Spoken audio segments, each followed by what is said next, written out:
So, I'm back again for another episode of Black and Bookish.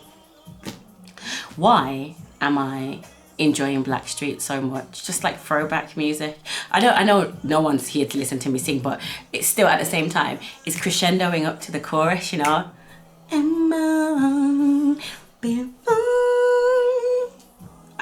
know you never wanted me to sing, but it's alright.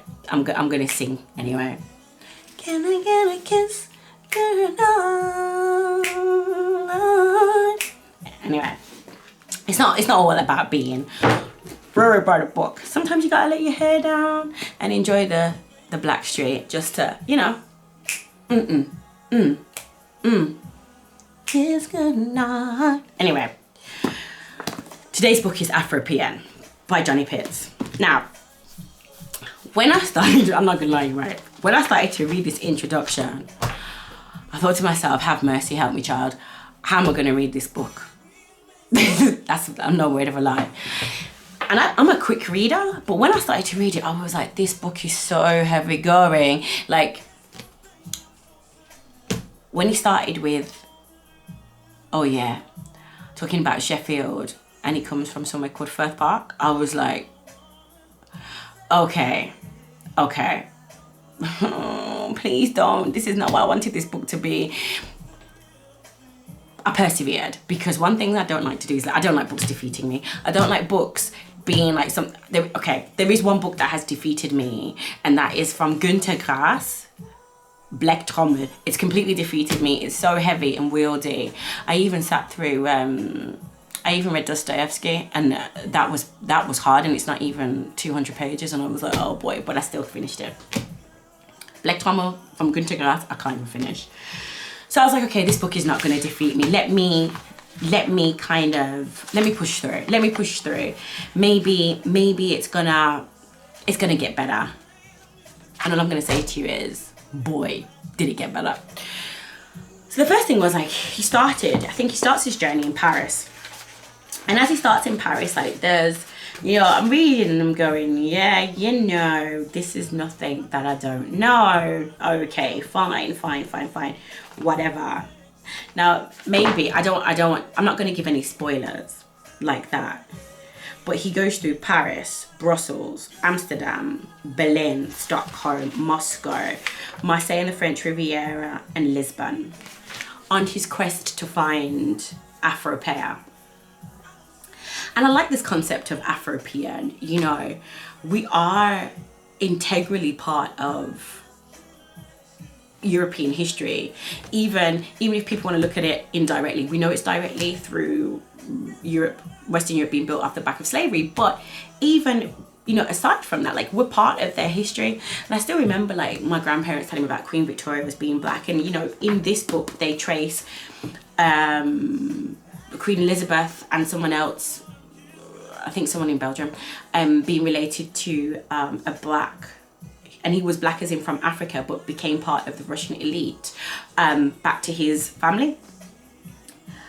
But what I have to say is, this book is amazing, because you know, once he starts to kind of go on his tour, he sets the scene perfectly. He describes the nuance. He describes the difference in status, how everybody lives. I mean, I wrote an article for Diversity TQ, which was kind of talking about the black corporate footprint in Germany, and kind of having different stratas of blackness in each country. And he goes through that, you know, just so remarkably. Like, I didn't know, and maybe this is kind of common knowledge to everybody else, but I never understood the connection. I didn't understand why there were so many Congolese people in Belgium. I didn't get it. Well, now I get it, because now it's their history, and fighting against, you know, pretty much throwing the Belgians out. I didn't even realize the extent to which Tintin was racist. Like, there's just so much in this book that highlights how contemporary black slavery is. And when I say black slavery, yeah, you know, we might all live, you know, in a modern way and all these kinds of things, but from the architecture to the buildings, I mean, I went to an art exhibition. I went to an exhibition last year, January, and it was, you know, this Portuguese tile, and as there was beautiful Portuguese tile, and then in between the tile it was showing like blood, guts, I can't remember the word, like just like innards and stuff, because it was referencing the blood of slaves used to build this craft. And, you know, he really touched on the point of kind of the invisible versus the visible, and the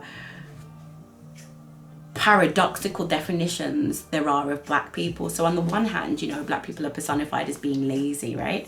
But on the other hand, they're the invisible workers who are cleaning out the trains, who are, you know, cleaning trains, cleaning hotel rooms, doing all of that.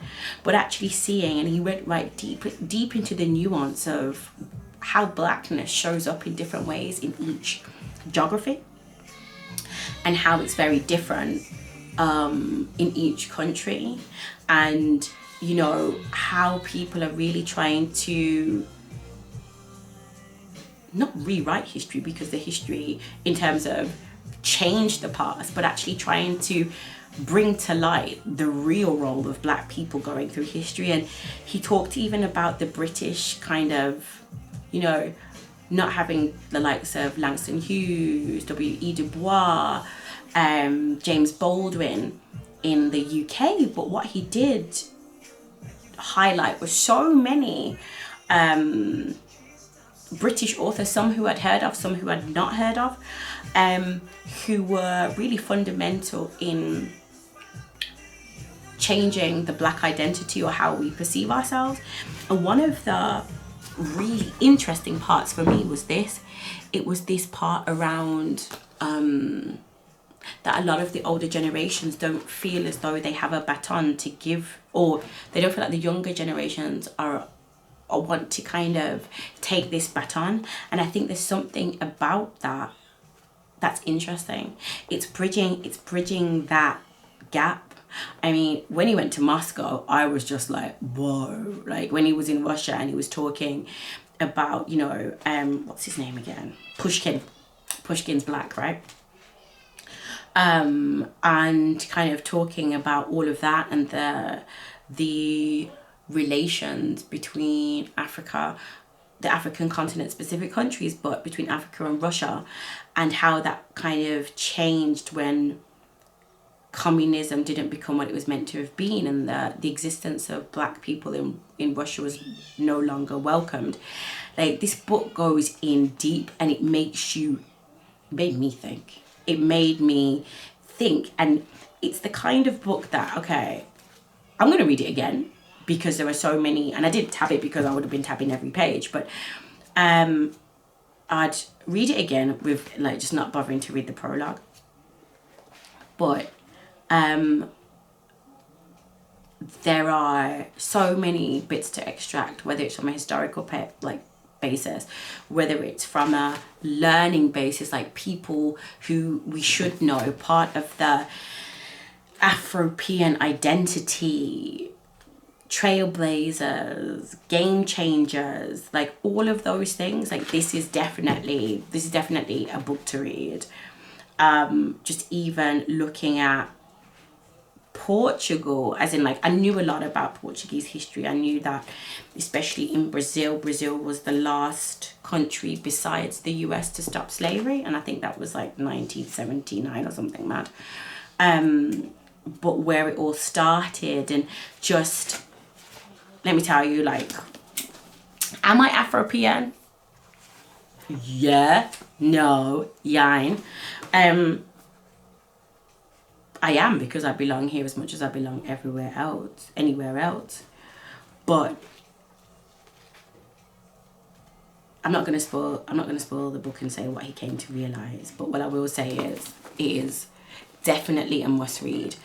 If nothing else, it's food for thought, and that's not to be underestimated. So I have to say, for this one, happy reading.